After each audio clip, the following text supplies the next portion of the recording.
जय हिंद दोस्तों, स्वागत है आपका एक बार फिर आपके चैनल जॉब इन्फो में। दोस्तों आज हम करने वाले हैं GS CA। तो इसके क्वेश्चन हम यहाँ पर करने वाले हैं। काफ़ी इंपॉर्टेंट क्वेश्चन मैंने यहाँ पर उठाए, कुछ प्रीवियस ईयर के हैं, कुछ इस तरह क्वेश्चन है जो SSC में आने के काफ़ी ज़्यादा चांसेज हैं। तो काफ़ी इंपॉर्टेंट क्वेश्चन है, तो वीडियो को आप अंत तक जरूर देखें। और सभी क्वेश्चन से रिलेटेड फैक्ट भी मैं यहाँ पर बताने वाला हूँ, तो काफ़ी इंपॉर्टेंट होने वाला है। तो बिना आपका समय गंवाए यहाँ पर वीडियो को शुरू करते हैं।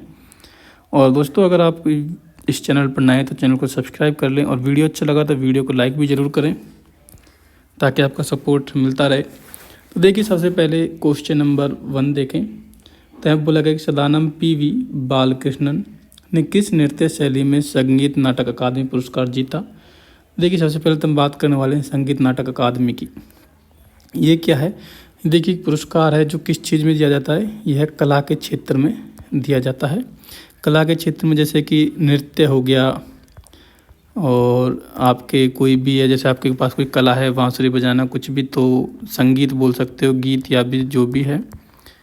और इस तरह कठपुतली का खेल होता है, उसको नचाना, तो उस वाले क्षेत्र में भी इस तरह के मतलब कला के क्षेत्र में मेनली क्या है, कला के क्षेत्र में इस पुरस्कार को यहाँ पर प्रदान किया जाता है। और उसके बाद हम बात करें, ये तो हो गया। इसमें जो राशि जो प्रदान की जाती है वो भी आप यहाँ पर नोट कर लें। इसमें 1 लाख रुपए की राशि यहाँ पर प्रदान की जाती है। तो ये तो हो गया सर दोस्तों आपके संगीत नाटक अकादमी के बारे में कुछ इंपॉर्टेंट बातें। और देन उसके बारे में देखिए बात करें हम, जी संगीत नाटक जो अकादमी पुरस्कार है, और वो भी सदानंद PV बालकृष्णन को, ये देखिए कथकली के लिए इनको प्रदान किया गया था। तो इन्हें ये जो पुरस्कार प्रदान किया गया वो कथकली के लिए प्रदान किया गया है। और कथकली में जो देखिए एक शास्त्रीय नृत्य है, यानी क्लासिकल डांस है। क्लासिकल डांस है, कहाँ का क्लासिकल डांस है? ये है केरल का क्लासिकल डांस, ये आपको याद रखना है। तो केरल के 2 क्लासिकल डांस है, एक तो कथकली हो गया और दूसरा आपको मुझे कॉमेंट में बताना है। तो ये क्वेश्चन आपके लिए। वहीं पर देखिए बात करें लावनी की, ये एक लोक नृत्य है। लोक नृत्य कहाँ का है? महाराष्ट्र का। भरतनाट्यम की बात करें तो देखिए भरतनाट्यम से रिलेटेड जो बातें हैं, भारत का सबसे पुराना शास्त्रीय नृत्य है, क्लासिकल डांस है। और ये देखिए ये है अपने तमिलनाडु का, ये तमिलनाडु का लोक नृत्य डांस है। वहीं पर बात करें देखिए कुचिपुड़ी की, तो ये है आंध्र प्रदेश का शास्त्रीय नृत्य। तो इन सभी की बात यहाँ पे कर लिया। उसके बाद देखिए हम बात करें अगर क्लासिकल डांस की, तो कितने क्लासिकल डांस हैं इंडिया के अंदर, तो यहाँ पर ये आप नोट कर लें कि इंडिया के अंदर जो क्लासिकल डांस हैं वो है 8 तरह के क्लासिकल डांस हैं इंडिया के अंदर। तो ये भी बात आपको यहाँ पर याद रखनी है। देन उसके बाद हमारा अगला क्वेश्चन है। अगला क्वेश्चन क्या है देखिए, निम्नलिखित में से कौन ब्रिटिश भारत में भारतीय सिविल सेवा में भर्ती होने वाला पहला भारतीय था? तो यहाँ पर सबसे पहले हम बात करें भारतीय सिविल सेवा की, यानी कि ICS इंडियन सिविल सर्विसेज। तो देखिए इनकी शुरुआत हुई थी 1861 में दोस्तों, इंडियन सिविल सर्विस की शुरुआत हुई थी। पहला कोई भारतीय इसमें जो भर्ती हुआ वो थे सत्येंद्र नाथ टैगोर। तो इस क्वेश्चन का आंसर हो जाएगा ऑप्शन नंबर 1।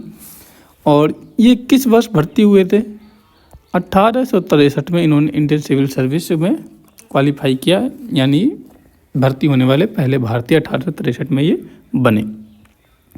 देखिए पहले की बात करें, उसी के साथ हम दूसरे की बात करें, तो दूसरे जो भारतीय थे वो थे सुरेंद्र नाथ बनर्जी। ये कब बने थे? ये दोस्तों बने थे आपके 1869 में, 1869 में। दूसरे जो भारतीय थे वो थे सुरेंद्र नाथ बनर्जी। सत्येंद्र नाथ टैगोर जो हैं ये रविंद्रनाथ टैगोर जी के बड़े भाई थे। और देखिए सबसे इम्पोर्टेंट बात कि रविंद्रनाथ टैगोर से काफ़ी क्वेश्चन बनते हैं। तो सबसे पहला क्वेश्चन तो यही है कि जो राष्ट्रीय जो गान है, हमारा जो राष्ट्रीय गान है, और साथ ही में ये भी याद रखें बांग्लादेश और इंडिया का जो राष्ट्रीय गान है उसकी जो रचना की थी वो रविंद्रनाथ टैगोर जी ने की थी। और देखिए नोबेल पुरस्कार दूसरा है नोबेल, जो नोबेल जो प्राइज मिला है साहित्य के अंदर फॉर लिटरेचर, ये पहले एशियाई और पहले भारतीय हैं जिन्हें साहित्य के लिए, लिटरेचर के लिए नोबेल पुरस्कार प्राप्त हुआ है। और नोबेल पुरस्कार किस बुक के लिए मिला वो आपके लिए काफ़ी इम्पोर्टेंट है, तो ये आप यहाँ पर नोट कर लें। तो गीतांजलि, गीतांजलि पुस्तक के लिए इन्हें ये नोबेल प्राइज मिला था। इन्होंने देखिए विश्वविद्यालय शांति निकेतन, इसकी स्थापना भी इन्होंने की थी। तो ये सभी इंपॉर्टेंट पॉइंट से जुड़े थे, तो ये आप यहाँ पर नोट करें। उसके बाद देखिए हम बात करें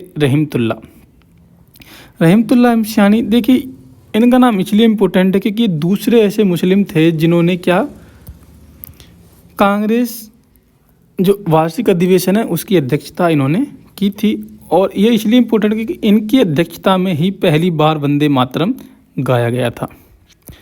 जो वंदे मातरम है कांग्रेस अधिवेशन में जब गाया गया था तो वो इनकी ही अध्यक्षता में गाया गया था।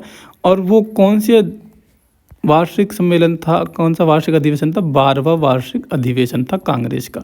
ये बात आपको याद रखना। कहाँ पर आयोजित था? कलकत्ता में आयोजित हुआ था। तो ये सभी पॉइंट आपको यहाँ पर याद रखने हैं। उसके बाद दोस्तों हमारा अगला क्वेश्चन है, बैडमिंटन के प्रत्येक गेम में कितने अंक होते हैं? तो देखिए बैडमिंटन के प्रत्येक गेम में 21 अंक होते हैं।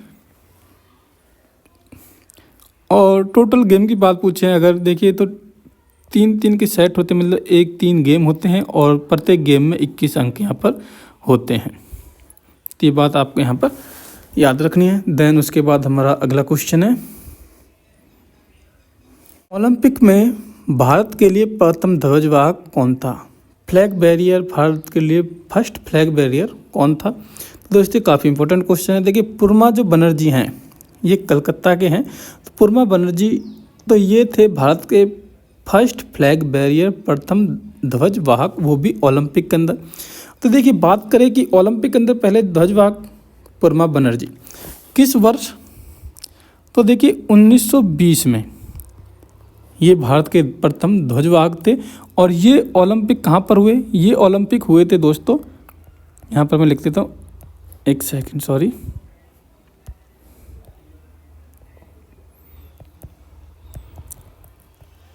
Antwerp Belgium. एंटवर्प बेल्जियम में ये ग्रीष्मकालीन ओलंपिक आयोजित हुए थे साल 1920 में। तो ये हमारे पहले ध्वजवाहक थे। और अगर इनसे पूछा जाए कौन से खेल से संबंधित थे, एथलेटिक्स थे और ये स्प्रिंटर थे। और 100 मीटर दौड़ में इन्होंने वहाँ पर हिस्सा लिया था। तो ये क्वेश्चन आपको यहाँ पर याद रखना है। वहीं पर देखिए बात करें हम मेजर ध्यानचंद की, तो काफ़ी इंपॉर्टेंट से जो पॉइंट है, इन्हें हॉकी का जादूगर कहा जाता है। हॉकी का जादूगर किसे कहा जाता है? मेजर ध्यानचंद को। ये बात भी आपको यहाँ पर याद रखनी है। और मेजर ध्यानचंद की बात करते देखिए उन्होंने 1936 में भारत का ध्वजवाहक ये थे ओलंपिक के अंदर। वहीं पर बात करें देखिए बुखारी की, लाल साहब बुखारी, तो ये इन्होंने तीसरे और चौथे ओलंपिक में भारत के ध्वजवाहक थे। यानी कि साल की बात करें तो 1928 और 1932 1932 में ये भारत के ध्वजवाहक थे। तो ये सारे भी काफ़ी पॉइंट हो गए। तो इसके बाद हम आगे नेक्स्ट क्वेश्चन से पहले यहाँ पर एक चीज़ और नोट करें आप, इसको यहाँ पर हटा देता हूँ। उसके बाद एक और चीज़ नोट करें आप। देखिए अभी 2020 में जो ओलंपिक हुए हैं वो कहाँ पर हुए हैं? टोक्यो जापान में अभी 2020 के ओलंपिक हुए। तो वहाँ पर भारत का ध्वजवाहक कौन थे? तो भारत के वहाँ पर ध्वजवाहक थे मैरी कॉम। कौन है? मैरी कॉम। और साथ में थे इनके मनप्रीत सिंह। तो ये भारत के ध्वजवाहक थे दोनों, मैरी कॉम और मनप्रीत सिंह। मैरी कॉम किससे संबंधित है? काफ़ी बार पूछा जाता है, तो ये इंपॉर्टेंट है। तो मैरी कॉम जो है वो मुक्केबाजी से, खेल से संबंधित है। तो 2020 टोक्यो में मैरी कॉम और मनप्रीत सिंह। अगर इससे पहले जो पूछ लिया जाए 2016 का, ये कहाँ हुए थे? रियो डे जेनेरियो ब्राज़ील में हुए थे। वहाँ पर कौन थे? वहाँ पर थे अभिनव बिंद्रा। तो ये दो लेटेस्ट भी आपको याद रखने, अभिनव बिंद्रा वहाँ पर ध्वजवाहक थे। तो ये सभी पॉइंट इससे रिलेटेड मैंने आपको यहाँ पर बता दिए। देन उसके बाद हमारा next question number 5, Mahatma Gandhi नई श्रृंखला के 50 रुपये के नोट का आधार रंग खालिस्तान है। तो आप सभी जानते हैं कि 50 रुपये की जो नई श्रृंखला की जो नोट है उसमें 50 रुपये की जो नोट है वो किस तरह का होता है? प्रदीप्त नीला होता है। अब देखिए तो रंग पूछा गया है, और जो काफ़ी बार क्वेश्चन में क्या पूछ लिया जाता है, क्वेश्चन काफ़ी बार पूछ लिया था कि नोट के पीछे जो चित्र जो छपा है वो कौन सा चित्र है। देखिए 50 रुपये के नोट के पीछे जो चित्र छपा होता है वो छपा है हम्पी रथ। हम्पी रथ का चित्र छपा हुआ है। और देखिए इसको यूनेस्को धरोहर स्थल में भी शामिल किया गया है, इस हम्पी जगह को, तो ये काफ़ी इम्पोर्टेंट है। और उसके बाद देखिए हम बात करें 5 रुपये का जो नोट होता है उसके पीछे ट्रैक्टर छपा होता है। 10 रुपये के नोट के पीछे सूर्य मंदिर है कोणार्क का, 10 रुपये के नोट के पीछे ये छपा होता है। वहीं पर हम बात करें 20 रुपये के नोट के पीछे तो एलोरा की गुफाएं हैं। और 100 रुपये के नोट के पीछे देखिए रानी की वाव है, उसका चित्र छपा है। 50 रुपये के नोट के पीछे मैंने बता ही दिया हम्पी रथ है। 2000 के नोट के पीछे क्या छपा होता है, मंगलयान है। तो ये सभी आपको याद रखने हैं। 500 रुपये के नोट के पीछे क्या है, लाल किला है।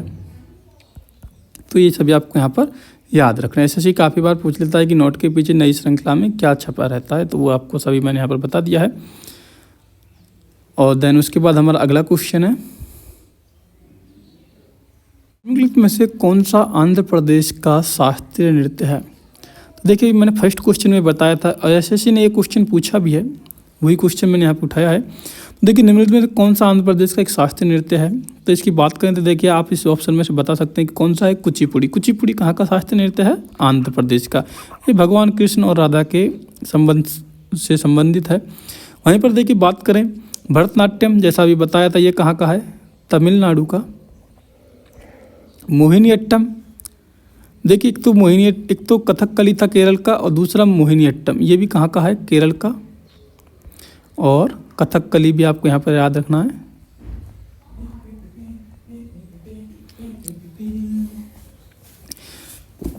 वहीं पर देखिए दोस्तों हम बात करें मणिपुर की, तो ये कहाँ का शास्त्रीय नृत्य है, ये आप नाम से ही समझ सकते हैं, ये है मणिपुर का। तो एक देखिए कथकली है, वहीं पर थोड़ा कन्फ्यूजन वाला है। एक आपको याद रखना, कथक है ये कहाँ का है, ये उत्तर भारत का है। उत्तर भारत यानी कि उत्तर प्रदेश जैसे हुआ, यानी कि यूपी, राजस्थान, ये यहाँ पर इसको यहाँ का ये शास्त्रीय नृत्य है। तो कथक और कथकली दोनों में आपको फर्क जानना है। तो उसके बाद हमारा नेक्स्ट क्वेश्चन है, ब्लैंक के हिंदू महीने में हिंदू देवता भगवान शिव के सम्मान में महाशिवरात्रि मनाई जाती है। जैसा कि आप सभी जानते हैं महाशिवरात्रि किससे संबंधित है, भगवान शिव को समर्पित त्यौहार है, काफ़ी इंपॉर्टेंट हिंदू त्यौहार है। और ये देखिए 2 बार बनाई जाती है साल में। कितनी बार बनाई जाती है, काफ़ी बार पूछ लेता है महाशिवरात्रि कितनी बार बनाई जाती है, ये आपको याद रखना है कितनी बार, 2 बार ये साल में मनाई जाती है। एक मनाई जाती है देखिए सावन माह में, अगर हिंदू महीने की बात करें तो सावन माह, और या फिर आप बोल सकते हैं इसको जुलाई अगस्त के माह में इसको मनाया जाता है। दूसरा मनाया जाता है इसको देखिए फागुन माह में। कब मनाया जाता है, फागुन माह में, यानी कि फरवरी और मार्च के बीच में आप इसे बोल सकते हैं। तो यहाँ पर देखिए ऑप्शन में आप देख सकते हैं कब मनाई जाती है, फागुन माह के अंदर महाशिवरात्रि बनाई जाती है। अगर सावन ऑप्शन हो तो आप सावन पर भी वहाँ पर टिक कर सकते हैं।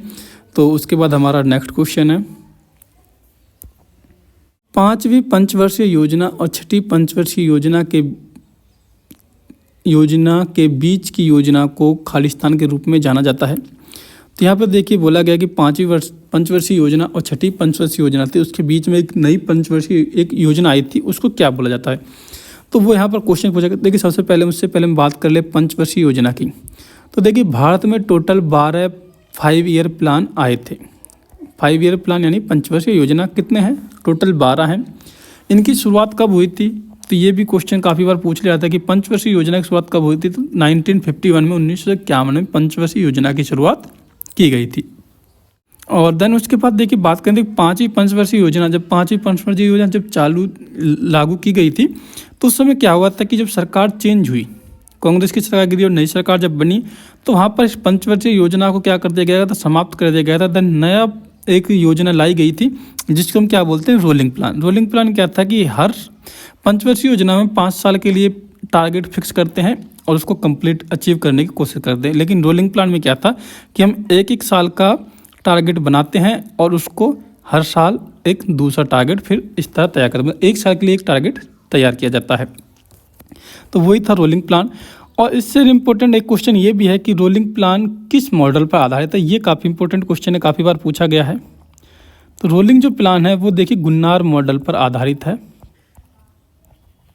तो ये बात आपको यहाँ पर नोट करनी है कि रोलिंग प्लान किस पर आधारित है, गुन्नार मॉडल पर। लेकिन हुआ क्या कि जब पंचवर्षीय रोलिंग प्लान जब आया 1978 में, और उसके बाद देखिए 5वीं पंचवर्षीय योजना थी। ये कब से कब तक थी, एक सेकेंड मैं इसको यहाँ पर हटा देता हूँ। अब देखिए हम बात करें कि जो पंचवर्षीय योजना थी वो कब थी, 1974 से 1979 तक थी। लेकिन 1978 में नई सरकार बनती है, वो क्या करती है, रोलिंग प्लान लाती है। कब, 1978 में। आपको याद रखना है रोलिंग प्लान कब आता है, 1978 में। और फिर जैसे ही 1989-80 के बीच में जैसे ही दोबारा से कांग्रेस की सरकार आती है, वो क्या करती है, इस रोलिंग प्लान को ख़त्म कर देती है और दोबारा से 5 ईयर प्लान नेक्स्ट, यानी कि छठा 5 ईयर प्लान लेकर आ जाती है। तो ये आपको याद रखना है। तो रोलिंग प्लान कब आया, पंचवर्षीय योजना को समाप्त करने के बाद रोलिंग प्लान आया। देन रोलिंग प्लान को समाप्त करके फिर छठी पंचवर्षीय योजना। ये आपको टाइम भी यहाँ पर याद रखना कि पंचवर्षीय योजना कब से कब तक है, 1974 से 1979। पहली पंचवर्षीय योजना कब आई, 1951 में। यहाँ से पंचवर्षीय योजना की शुरुआत होती है। टोटल पंचवर्षीय योजना कितनी है, 12 पंचवर्षीय योजना है। उसके बाद देखिए जब बीजेपी सरकार आती है 2014 में, उसने 12वीं पंचवर्षीय योजना क्या करा, कंटिन्यू रखा। और इसके ख़त्म होने के बाद उस क्या लागू कर दिया है, अब आ गया है नीति आयोग। ये भी आपको यहाँ पर याद रखना, पंचवर्षीय योजना के स्थान पर कौन सा आयोग आया है, नीति आयोग। तो दोस्तों यही था इस क्वेश्चन में। उसके बाद हमारा अगला क्वेश्चन है क्वेश्चन नंबर 9। जुआंगजैंग के अनुसार नालंदा बौद्ध मठ के खालिस्तान नए प्रवेशकों से कठिन प्रश्न पूछते थे जिनका उत्तर देना बहुत कठिन था। तो सचिन ने क्वेश्चन पूछा भी है। तो देखिए जुआंगजैंग की बात करें तो ये देखिए चीनी बौद्ध भिक्षु थे जो कि कब आए थे भारत, 7वीं शताब्दी में। ये इंपॉर्टेंट पॉइंट आपके लिए, कहाँ के थे, चीन के थे और 7वीं शताब्दी में भारत आए थे। क्वेश्चन इतना कठिन नहीं। क्वेश्चन में देख क्या है कि अगर मान लो पहले क्या होता था कि आप कहीं भी एंट्री ले रहे हो तो द्वारपाल आपसे क्या करता था, कुछ क्वेश्चन पूछता था। अगर आप उसके आंसर दे दोगे तो आपको एंट्री होने देते थे। तो यहाँ पर द्वारपाल क्या हो जाएगा इसका राइट आंसर। उसके बाद देखिए question number 10। Skill India mission की शासी परिषद की अध्यक्षता खालिस्तान करते हैं। तो यहाँ पर जो राइट आंसर हो जाएगा वो जाएगा हमारा प्रधानमंत्री। तो जो शासी परिषद है स्किल इंडिया मिशन की, उसकी जो अध्यक्षता करते हैं वो हमारे पीएम साहब करते हैं। और देखिए इसमें देखिए काफ़ी सारे मंत्रालय, कैबिनेट सचिव इसमें बैठक में बैठते हैं। देखिए जैसे कि मैं कुछ के नाम यहाँ पर बता देता हूँ, जैसे MSME है, MOF है, MOA है, और भी बहुत सारे हैं यहाँ पर मिनिस्ट्री। और तो इन सब के जो कैबिनेट मंत्री होते हैं और कैबिनेट जो सचिव होते हैं, केंद्रीय जो मंत्री होते हैं, वो यहाँ पर क्या करते हैं, पीएम साहब के साथ बैठते हैं, जिसकी अध्यक्षता कौन करते हैं, हमारे पीएम साहब करते हैं। तो ये आपको यहाँ पर नोट करना है। देन उसके बाद हमारा अगला क्वेश्चन है, अर्थव्यवस्था के प्रत्येक क्षेत्र द्वारा सकल घरेलू उत्पाद में किए गए योगदान को सकल घरेलू उत्पाद की खालिस्तान कहा जाता है। तो देखिए अर्थव्यवस्था के प्रत्येक क्षेत्र में सकल घरेलू उत्पाद में किए गए योगदान को सकल घरेलू उत्पाद की क्या कहा जाता है, संरचनात्मक संरचना। तो यहाँ पर ऑप्शन नंबर ए हमारा ठीक हो जाएगा। कई बार पूछ लेता है कि इसमें कौन कौन से क्षेत्र शामिल है, तो ये आपके लिए इंपॉर्टेंट है कि इसमें कौन कौन से क्षेत्र शामिल है, ये भी आपको यहाँ पर बताना है। तो यहाँ पर देखिए मैं आपको लिख देता हूँ कि यहाँ पर देखिए कौन कौन से क्षेत्र शामिल है। कृषि हुआ, उद्योग हो गए, और जो ये सेवाएं होती हैं, जो सेवाएं मान लीजिए जैसे हमारी जो बड़ी बड़ी सिविल सर्विसेज है उनको सेवाएं, तो ये सभी क्या है इसमें, इसके क्षेत्र में शामिल हैं। तो ये आपको यहाँ पर थोड़ा नोट करना है। देन उसके बाद हमारा अगला क्वेश्चन है क्वेश्चन नंबर 12। ये काफ़ी इंपॉर्टेंट क्वेश्चन है। भारतीय संविधान का कौन सा अनुच्छेद जीवन और व्यक्तिगत स्वतंत्रता के संरक्षण से संबंधित है। तो क्वेश्चन के आंसर की बात करें तो यहाँ पर हमारा राइट आंसर हो जाएगा क्वेश्चन नंबर 21। क्वेश्चन नंबर 21 देखिए हमें दो तरह के अधिकार प्रदान करता है। पहला है जीवन का अधिकार, पहला क्या है, जीवन का अधिकार, और दूसरा है हमारा व्यक्तिगत स्वतंत्रता का अधिकार। एक सेकंड,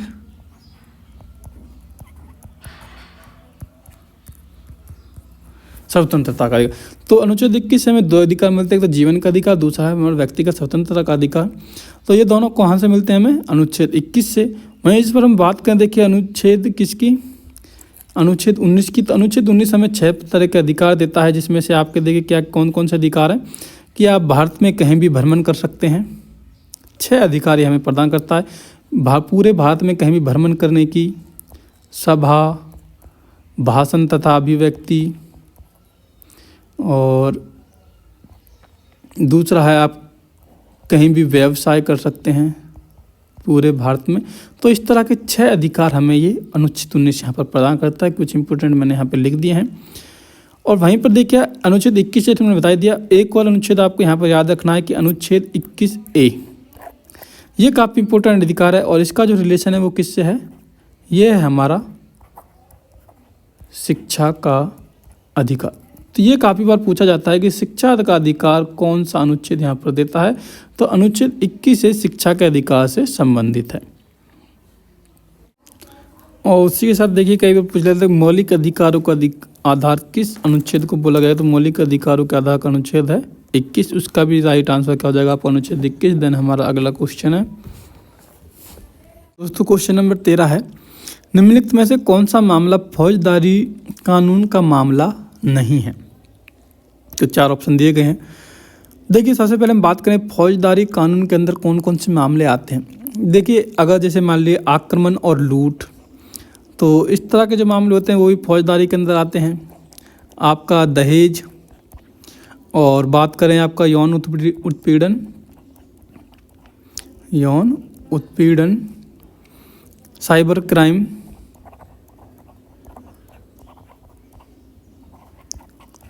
और लूटपाट, हत्या।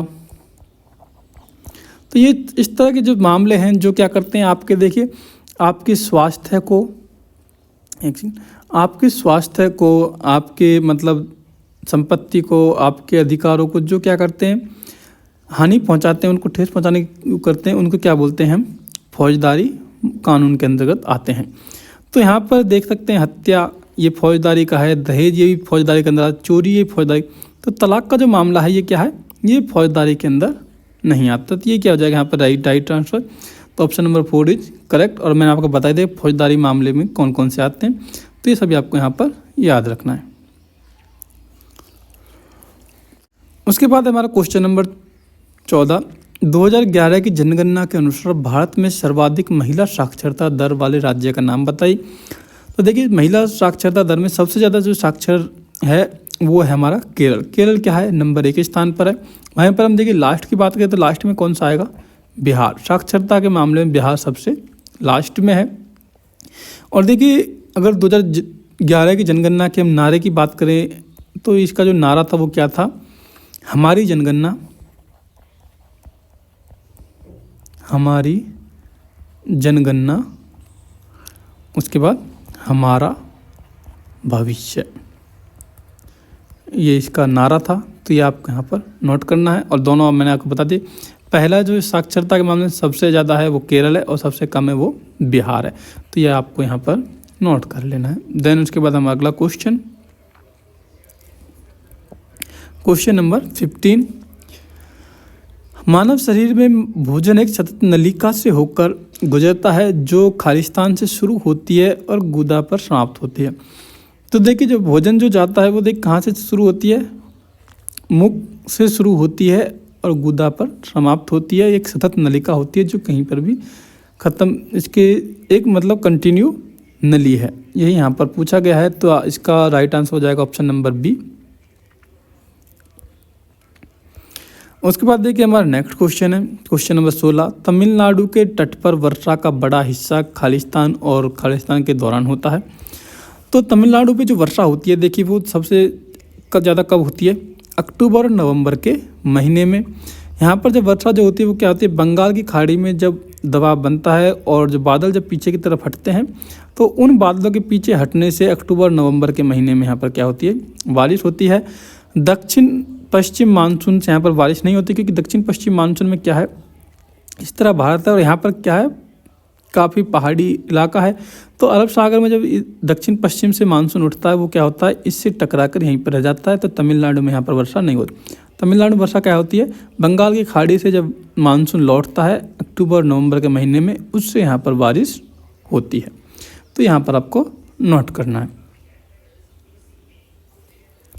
उसके बाद हमारा है क्वेश्चन नंबर 17, जगोई भारतीय शास्त्रीय नृत्य की निम्नलिखित में से किस रूप की प्रमुख शैली है। देखिए शास्त्रीय नृत्य से काफ़ी ज़्यादा क्वेश्चन आते हैं, ये क्वेश्चन भी एसएससी ने पूछा है।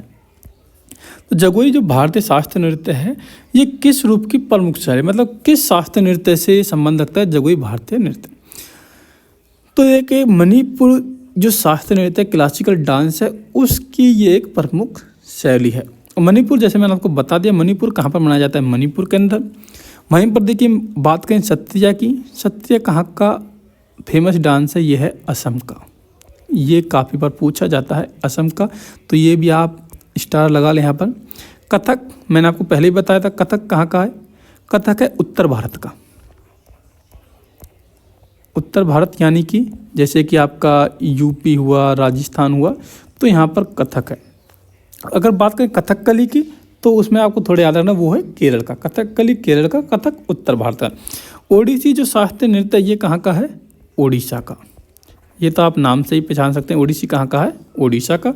तो उसके बाद हमारा अगला क्वेश्चन है। और अगर हम बात करें देखिए टोटल शास्त्रीय नृत्य कितने हैं, जैसे मैंने आपको पहले बता दिया, टोटल जो शास्त्रीय नृत्य हैं वो एक बार फिर याद रखिए, 8 हमारे टोटल शास्त्रीय नृत्य हैं। सबसे पुराना भरतनाट्यम। उसके बाद हमारा क्वेश्चन नंबर 18। क्वेश्चन नंबर 18 देखिए, जीवाश्म ईंधन के जलने से होने वाले प्रदूषण को कम करने के तरीके की पहचान कीजिए। जीवाश्म ईंधन जैसे कोयला हुआ, ये सब क्या है, जीवाश्म ईंधन बोलते हैं। तो इनके प्रदूषण को कम करने के तरीके की पहचान करनी है।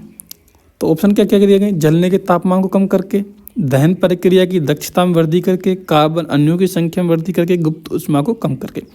तो यहाँ पर देखिए जो राइट आंसर हो जाएगा वो हो जाएगा हमारा option number B. Option number B में क्या बोला है, दहन प्रक्रिया की दक्षता में वृद्धि करके, यानी कि जो उसके जलने की जो एफिशिएंसी है उसको बढ़ा दिया जाए तो क्या होगा, वहाँ पर प्रदूषण कम होगा। क्योंकि अगर जलने की एफिशिएंसी बढ़ा दें तो वहाँ पर क्या होगा, जो अनजले बोल सकते हैं, अभी अधजले जो कार्बन है वो क्या हो जाएगा, वो उसकी मात्रा वहाँ पर कम हो जाएगी, जिससे क्या होगा CO2 कम निकलेगा। जैसे कि गैस जलती है, गैस क्या होती है, LPG। वहाँ पर भी आप देख रहे हैं कि गैस स्टोव में कुछ जम जाए या ख़राब हो जाए तो उससे भी पीली लौ निकलने लगती है, पीली लौ, और जो क्या करती है फिर उसके बाद थोड़ा थोड़ा काला कर देती है उसकी सतह को। लेकिन वहीं पर अगर वो साफ तरह से उसको पूरी ऑक्सीजन मिले, उसकी एफिशिएंसी अच्छी हो, तो उसकी जो लौ होती है LPG की वो किस तरह की होती है, नीली होती है, और जिससे वहाँ पर कोई भी धुआं नहीं निकलता है। तो पीली लौ का मतलब है कि वहाँ पर कुछ अधजले कार्बन है जो क्या है अच्छी तरह जल नहीं पाए, इसलिए उसकी लौ क्या होती है, पीली होती है। तो अगर हम दहन प्रक्रिया की दक्षता में वृद्धि कर दें तो क्या होगा, प्रदूषण की मात्रा में हम कमी ला सकते हैं। तो इस तरह हमारा क्वेश्चन का आंसर वो हो जाएगा बी। और उसके बाद हमारा क्वेश्चन नंबर 19, तपन कुमार पटनायक ने किस नृत्य शैली में संगीत नाटक अकादमी पुरस्कार जीता है। एक हमने क्वेश्चन नंबर फर्स्ट किया था। उसके बाद देखिए क्वेश्चन नंबर 19 ये भी उसी से तरह का है। तो तपन कुमार पटनायक संगीत नाटक अकादमी पहले बता चुके शास्त्रीय नृत्य के लिए दिया जाता है। तो इनकी बात करें कि इन्होंने किस नृत्य शैली में, तो ये देखिए इन्होंने छाऊ नृत्य शैली में संगीत नाटक अकादमी पुरस्कार जीता था।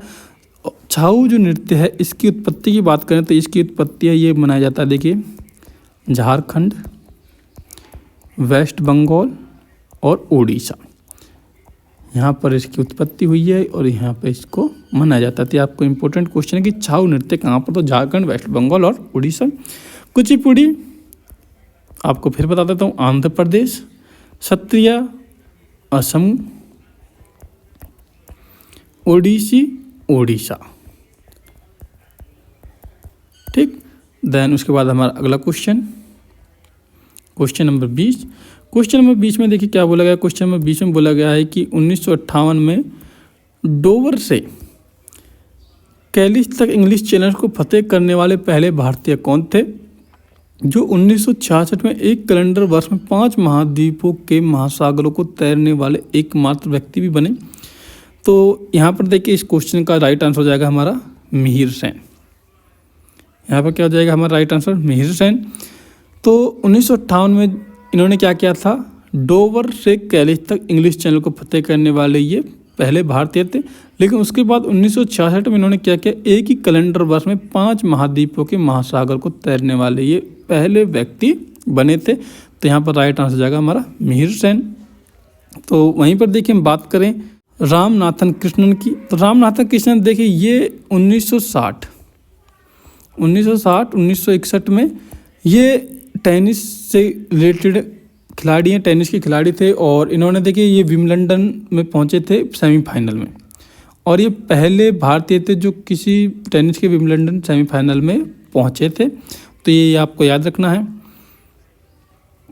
वहीं पर हम बात करें खसाबा जादव की। तो खसाबा जादव देखिए ये क्या थे, ये इनका भी काफ़ी नाम है। तो ये हैं व्यक्तिगत जो खेल होते हैं, तो व्यक्तिगत ओलंपिक खेलों में गोल्ड मेडल लाने वाले पहले भारतीय थे। तो खसाबा जादव व्यक्तिगत खेलों में ओलंपिक के अंदर मेडल लाने वाले पहले व्यक्ति। रामनाथन कृष्णन 1961 में सेमीफाइनल विम्बलडन सेमीफाइनल में पहुंचने वाले पहले भारतीय। और मिहिर सेन एक ही कैलेंडर वर्ष में 5 महाद्वीप सागरों को तैरने वाले एकमात्र व्यक्ति। तो इंपॉर्टेंट जानकारी आपको याद रखनी है। उसके बाद हमारा अगला क्वेश्चन है, देखिए दोस्तों उसके बाद हमारा क्वेश्चन नंबर 21। तो देखिए क्वेश्चन नंबर 21 में क्या बोला गया है, महात्मा गांधी नई श्रृंखला के 2000 रुपये के बैंक नोट के पिछले हिस्से पर खालिस्तान की आकृति होती है। देखिए इस तरह के क्वेश्चन मैंने अभी पहले भी करवाए थे और दोबारा ये क्वेश्चन और को एसएससी काफ़ी पूछता है इस तरह क्वेश्चन को। तो आपको ये सभी याद रखने हैं कि यहाँ पर देखिए पूछा गया कि 2000 रुपये के और नई श्रृंखला के 2000 रुपये के बैंक नोट के पिछले हिस्से पर आकृति। तो आप सभी जानते हैं 2000 रुपये के पिछले नोट पर जो बैंक आकृति छपी थी वो किसकी छपी है, मंगलयान की। रंग अगर पूछा जाए तो हल्का गुलाबी इस तरह का इसका रंग होता है। उसके बाद बात करें रानी की वाव, ये आपको 100 रुपये के नोट पर दिखाई देगी। सूर्य मंदिर कोणार्क 10 रुपये के नोट पर, और लाल किला 500 रुपये के नोट पर। तो ये हो गया, इस क्वेश्चन का आंसर हो जाएगा हमारा मंगलयान। देन हमारा अगला क्वेश्चन है क्वेश्चन नंबर 22। तो क्वेश्चन नंबर 22 में क्या बोला गया है, सितंबर 2022 में किसने कोच्चि में भारत के पहले स्वदेशी विमानवाहक पोत INS विक्रांत को शामिल किया था। तो इस क्वेश्चन का हमारा राइट आंसर हो जाएगा नरेंद्र मोदी। PM नरेंद्र मोदी ने पहले जो स्वदेशी विमानवाहक पोत INS विक्रांत को नेवी में शामिल किया था। कहाँ से शामिल किया, कोच्चि में शामिल किया। और कब किया, 2 सितंबर 2022 को इसे शामिल किया गया था। तो ये सभी बातें आपको यहाँ पर याद रखनी है। उसके बाद देखिए हमारा अगला क्वेश्चन है, कौन सी अक्षांश रेखा देश की जलवायु को प्रभावित करते हुए भारत के मध्य से होकर गुजरती है। तो भारत से देखिए एक ही अक्षांश रेखा जो गुजरती है वो कौन सी है, कर्क रेखा। और कर्क रेखा कितने पर होती है, 23 साढ़े 23 डिग्री पर ये रेखा होती है। तो ये बात आपको याद रखनी है। और ये कितने राज्यों से होकर गुजरती है ये भी आपको याद रखना है, 8 राज्यों से ये होकर गुजरती है। सबसे पहले गुजरात और देन लास्ट में मणिपुर, ये आपको यहाँ पर याद रखना है। इससे रिलेटेड एक इम्पोर्टेंट क्वेश्चन है कि भारत में कौन सी नदी कर्क रेखा को 2 बार काटती है। तो यहाँ पर ये भी बात याद रखनी है कि जो माही जो नदी है, माही नदी ये कर्क रेखा को 2 बार काटती है। ठीक है, तो ये बात आपको यहाँ पर याद रखनी है, माही नदी। तो इसका जो राइट आंसर हो जाएगा तो कर्क रेखा, ऑप्शन नंबर सी। उसके बाद देखिए हमारा अगला क्वेश्चन है, निम्नलिखित में से कौन मौर्य राजा के शासनकाल में निम्नलिखित में से किस मौर्य राजा के शासनकाल में कलिंग युद्ध लड़ा गया था। तो इस क्वेश्चन की बात करें तो इसका जो राइट आंसर हो जाएगा अशोक के शासनकाल में कलिंग युद्ध लड़ा गया था। ये किस वंश का राजा था, मौर्य वंश का। और देखिए बात करें मौर्य वंश की स्थापना किसने की थी, तो आप सभी जानते हैं चंद्रगुप्त ने मौर्य वंश की स्थापना की थी। किसको हराकर, धनानंद को हराकर इसने, नंद वंश का जो शासक था धनानंद, इसको हरा के इसने क्या किया था, मौर्य वंश की स्थापना की थी। उसके बाद इसका बेटा बिंदुसार दूसरा राजा था। देन उसके बाद अशोक अशोक को दूसरा नाम क्या है? चंडी अशोक भी इसको बोला जाता है। ये आपको काफ़ी इंपॉर्टेंट क्वेश्चन है, कहीं बोला चंडी अशोक किसको, तो इसको चंडी अशोक भी बोला जाता है। और उसके बाद देखिए मौर्य वंश का जो लास्ट अंतिम जो शासक था वो कौन था? बृहद्रथ। बृहद्रथ क्या था कि मौर्य वंश का अंतिम शासक था, जिसकी उसके सेनापति पुष्यमित्र शुंग ने हत्या कर दी थी और शुंग वंश की स्थापना की थी। शुंग वंश की स्थापना किसने की? पुष्यमित्र शुंग ने। और किसको मारकर की? बृहद्रथ को। ये अंतिम शासक था मौर्य वंश का। तो ये काफ़ी इम्पोर्टेंट। तो एक सेकंड और, एक जो ये कलिंग जो युद्ध है, कलिंग जो युद्ध है ये काफ़ी इम्पोर्टेंट है। एक सेकंड। कलिंग युद्ध का जो वर्णन है, कई बार पूछ लिया जाता है कि किस शिलालेख में कलिंग युद्ध का वर्णन है, तो ये बात आपको यहाँ पे याद रखनी है। 13वें जो शिलालेख है उसमें कलिंग युद्ध का वर्णन किया गया है। ये बात आपको यहाँ पर नोट करनी है। और देन उसके बाद युद्ध के नरसंहार को देखकर ही अशोक ने बौद्ध धर्म अपना लिया था। बौद्ध धर्म कब अपनाया? कलिंग युद्ध में, जब नरसंहार को देखकर ही अशोक ने बौद्ध धर्म को अपना लिया था। तो ये पॉइंट भी आपको यहाँ पर याद रखना है। उसके बाद देखिए क्वेश्चन नंबर 25, भारत में प्रथम पूर्ण जनगणना कब की गई? तो भारत में जब प्रथम पूर्ण जनगणना की गई उसका राइट आंसर हो जाएगा हमारा 1881 में भारत की प्रथम पूर्ण जनगणना की गई। उसके बाद हर 10 वर्ष पर के पश्चात भारत में जनगणना की जाती है। इससे पहले जो जनगणना की गई थी वो की गई थी 1872 में। तो 1872 में जब जनगणना की गई तो ये किस उस समय भारत में वायसराय कौन था? तो लॉर्ड मेयो। तो लॉर्ड मेयो उस समय भारत में कौन थे? Lord Mayo. तो ये उस समय भारत में वायसराय थे। इनके समय में भारत 1872 में भारत में जनगणना पहली बार की गई और पूर्ण जनगणना कब की गई? 1881 में। तो ये दोनों बात आपको यहाँ पर याद रखनी है। उसके बाद हमारा क्वेश्चन नंबर 26, भारत के राष्ट्रपति का चुनाव खालिस्तान द्वारा किया जाता है। तो भारत के राष्ट्रपति का चुनाव किस तरह किया जाता है वो आपको यहाँ पर बताना है। तो देखिए यहाँ पर ऑप्शन दिए गए हैं, केवल राज्य विधानसभाओं के सदस्य, केवल संसद के दोनों सदनों के निर्वाचित सदस्यों, केवल राज्यों के परिषद के सदस्यों, या फिर क्वेश्चन नंबर 4 ऑप्शन नंबर 4 दिया गया है, संसद के दोनों सदनों और राज्य विधानसभाओं के निर्वाचित सदस्यों। तो ऑप्शन नंबर 4 क्या हो जाएगा हमारा राइट आंसर, कि जो राष्ट्रपति प्रेसिडेंट का जो चुनाव किया जाता है वो कैसे किया जाता है? संसद के जो दोनों सदन हैं, लोकसभा और राज्यसभा, उसके दोनों सदनों में अपर सदन और लोअर सदन दोनों के जो निर्वाचित जो सदस्य होते हैं, जिन्हें हम इलेक्ट करते हैं, जिन्हें हम चुनते हैं, नॉमिनेटेड नहीं सिर्फ इलेक्टेड, उनके द्वारा, और राज्य विधानसभा जो हैं, विधान परिषद को यहाँ पर इंक्लूड नहीं है, सिर्फ विधानसभा, उसके जो निर्वाचित सदस्य होते हैं उसके द्वारा प्रेसिडेंट का चुनाव किया जाता है। प्रेसिडेंट के चुनाव से एक अनुच्छेद है रिलेटेड 72, तो प्रेसिडेंट को क्षमादान की शक्ति किसके द्वारा मिलती है? अनुच्छेद 72 से आर्टिकल 72 क्षमादान की शक्ति प्रेसिडेंट को प्रदान करता है। ये आपको यहाँ पर याद करना है, किस आर्टिकल के द्वारा प्रेसिडेंट को, राष्ट्रपति को क्षमादान की शक्ति प्राप्त है? Article number 72। इसके बाद हमारा अगला क्वेश्चन है क्वेश्चन नंबर 27, भारत के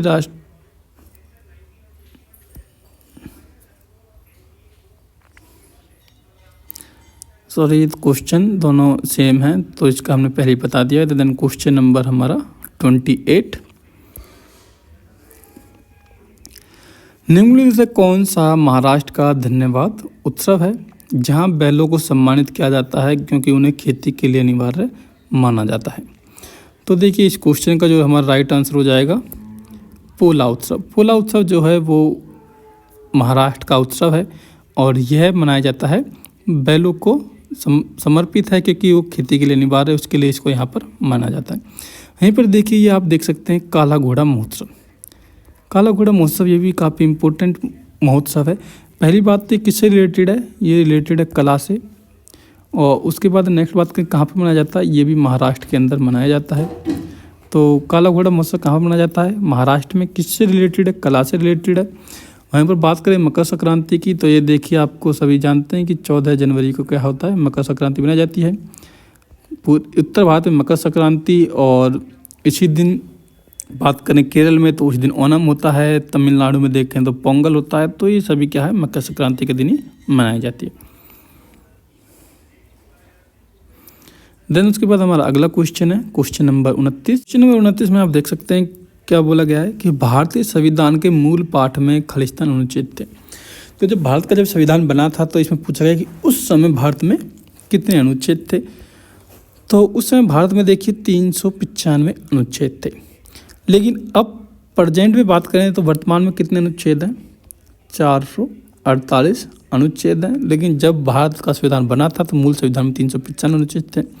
वहीं पर बात करें अनुसूची की, तो उस समय मूल संविधान में 8 अनुसूची थी। कितनी अनुसूची थी? 8। ये बात आपको याद रखनी है। लेकिन अभी कितनी है? अभी है 12 अनुसूची। तो ये बात भी आपको यहाँ पे याद रखनी है। भारतीय संविधान कब बना था? भारतीय संविधान देखिए 26 नवंबर 1949 को बनकर तैयार हो गया था। और लागू कब हुआ? ये हुआ था 26 जनवरी 1950 को ये लागू हुआ। तो 26 जनवरी 1949 को जिस दिन बना था, तैयार हुआ गया था, उस दिन हम बनाते हैं संविधान दिवस। उसी दिन हम क्या बनाते हैं? संविधान दिवस बनाते हैं। और 26 जनवरी 1950 जिस दिन लागू हुआ उस दिन हम बनाते हैं गणतंत्र दिवस, यानी रिपब्लिक डे 26 जनवरी को हम मनाते हैं। तो ये सभी बातें आपको यहाँ पर याद रखनी है। देन उसके बाद हमारा अगला क्वेश्चन है, संविधान में से कौन सा 7वीं पंचवर्षीय योजना का एक मुख्य उद्देश्य था? तो यहाँ पर देखिए राइट आंसर हो जाएगा ऑप्शन नंबर बी, खाद्यान्नों के उत्पादन में वृद्धि। ये हमारी 7वीं पंचवर्षीय योजना का मुख्य उद्देश्य था। वहीं पर हम बात करें कि जो 7वीं पंचवर्षीय योजना थी, इसका जो विकास लक्ष्य था ये कितना था? ये था इसका 5% इसका विकास लक्ष्य था। लेकिन इसने जो अचीव किया वो कितना किया? 6.01% इसने अपना विकास लक्ष्य यहाँ पर प्राप्त किया था। यानी कि किस तरह की योजना थी? सफल योजना थी। अपने लक्ष्य से काफ़ी ज़्यादा इसने यहाँ पर अचीव किया है। और इसका जो मुख्य उद्देश्य यहाँ पूछा गया तो ये क्या हो जाएगा? खाद्यान्नों के उत्पादन में वृद्धि। ये यहाँ पर राइट आंसर हो जाएगा। और बाकी हमने पहले बात कर चुके हैं पंचवर्षीय योजना के बारे में, तो वो आप यहाँ पर याद रखनी है। उसके बाद हमारा क्वेश्चन नंबर 31 है, मॉस और मार्केंशिया निम्नलिखित में से किसके अंतर्गत आते हैं? तो यहाँ पर देखिए इसका जो राइट आंसर हो जाएगा वो हो जाएगा ब्रायोफाइट। ये ब्रायोफाइट पादप जो पादप जगत है उसको कितने भाग में डिवाइड किया गया है? उसको 5 भाग में डिवाइड किया गया है, जिसमें से क्या है? बायोफाइट। तो उसके अंदर क्या आते हैं? मॉस और मार्केंशिया। ये क्या होते हैं? छोटे तरह के पौधे होते हैं जिसमें तने, पत्तियाँ, जड़, ये सभी क्या होती हैं? अलग अलग तरह से विकसित होती हैं। उसको क्या बोलते हैं? बायोफाइट। 5 कौन कौन से हैं? एक तो देखिए बायोफाइट हो गया, थैलोफाइटा हो गया, टेरिडोफाइट हो गया, जिम्नोस्पर्म हो गया, एंजियोस्पर्म हो गया। ये सभी 5 जगत हैं। पादप जगत को 5 भागों में डिवाइड किया गया, जो मैंने अभी बताया, बायोफाइट, थैलियोफाइट, टेरिडोफाइट, जिम्नोस्पर्म और एंजियोस्पर्म। ये आपको यहाँ पर याद रखने हैं। उसके बाद देखिए हमारा क्वेश्चन नंबर 32, राजस्व प्राप्तियाँ खालिस्तान होती हैं क्योंकि वे सरकार पर दावा नहीं करती। जो कि राजस्व जो प्राप्ति होती हैं वो कैसी होती हैं? गैर प्रतिदेय होती हैं, यानी कि नॉन रिडीमेबल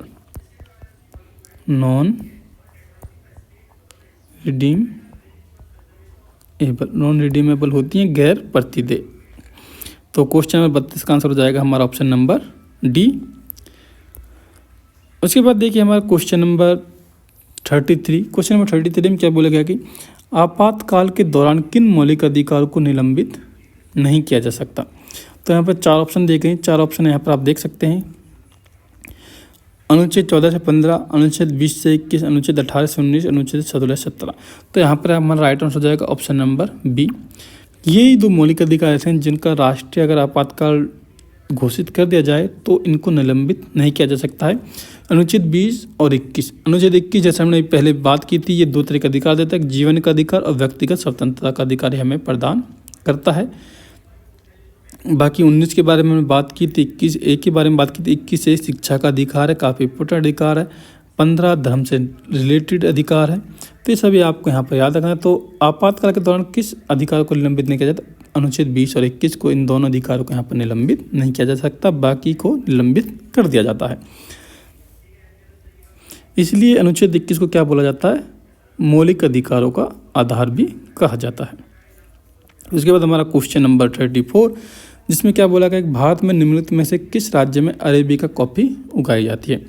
तो आप सभी जानते हैं कि भारत में सबसे ज़्यादा कॉफ़ी कहाँ पर उगाई जाती है? कर्नाटक में। तो अरेबिका कॉफ़ी कहाँ उगाई जाती है? कर्नाटक। राइट आंसर हो जाएगा हमारा ऑप्शन नंबर 4। देखिए बात करें कर्नाटक के बाद जो हमारा है केरल। कर्नाटक के बाद सेकंड नंबर पे भारत में कॉफ़ी कहाँ उगाई जाती है? केरल। अगर केरल और कर्नाटक दोनों का परसेंटेज देखें तो 90% भारत की कॉफ़ी यहीं पर उगाई जाती है, कर्नाटक और केरल दोनों को मिलाकर। देन तीसरे नंबर पर आता है हमारा तमिलनाडु में पूरे भारत का 5% कॉफ़ी उगाई जाती है। बात करें भारत में 2 तरह की कॉफ़ी उगाई जाती है, एक तो अरेबिका, एक है रोबस्टा। तो ये 2 तरह की प्रमुख प्रजातियाँ भारत में कॉफ़ी की पाई जाती हैं। तो ये सभी बातें आपको यहाँ पर याद रखनी है। उसके बाद हम बात करें क्वेश्चन नंबर 35, खालिस्तान वस्त्र मंत्रालय के अंतर्गत आता है। तो जो ये समर्थ योजना है ये वस्त्र मंत्रालय के अंतर्गत आता है, तो ये आपको यहाँ पर याद रखना है। देन उसके बाद हमारा क्वेश्चन नंबर 36 लास्ट क्वेश्चन है हमारा। यहाँ पर क्या बोला गया है? किस राज्य ने 2017-2018 में विजय हजारे ट्रॉफी जीती थी? तो सबसे पहले हम बात करें विजय हजारे ट्रॉफी किस खेल से रिलेटेड है? ये क्रिकेट से खेल से रिलेटेड है। और 2017-18 में कौन सा संस्करण हुआ था इसका? 16वां संस्करण इसका आयोजित किया गया था। बात करें किसने जीती, तो इसको जीता था यहाँ पर कर्नाटक ने। तो 2017-18 के 16वें संस्करण को किसने जीता? कर्नाटक ने। वहीं पर अब बात करें करंट से रिलेटेड की, तो देखिए 2022-23 में इसका कौन सा संस्करण हुआ है? 2022-23 में इसका 21वां संस्करण हुआ है। किसने जीता है इसे? इसको जीता है देखिए सौराष्ट्र ने। तो यहाँ पर यह क्वेश्चन आपका इंपॉर्टेंट पॉइंट है, आपको याद रखना। 2022-23 में कौन सा संस्करण हुआ? 21वां। किसने जीता? सौराष्ट्र ने। वहीं पर बात करें अगर 20वें संस्करण की, तो 20वां जो संस्करण है वो जीता यहाँ पर हिमाचल प्रदेश ने। तो ये दोनों पॉइंट आपको याद रखने हैं। 2017-18 का किसने जीता? कर्नाटक ने। विजय हजारे ट्रॉफी किस खेल से रिलेटेड है? क्रिकेट से रिलेटेड है। तो ये सभी बातें आपको यहाँ पर याद रखनी। आयोजित कौन करता है? BCCI इसको आयोजित करता है। तो दोस्तों आज की वीडियो में इतने। अगर आपको वीडियो अच्छी लगी तो वीडियो को लाइक करें, और अगर आप हमारे चैनल पर नहीं तो चैनल को सब्सक्राइब जरूर करें। मिलते हैं आपसे नेक्स्ट वीडियो में नेक्स्ट इंपॉर्टेंट क्वेश्चन के साथ। तब तक के लिए जय हिंद, जय भारत।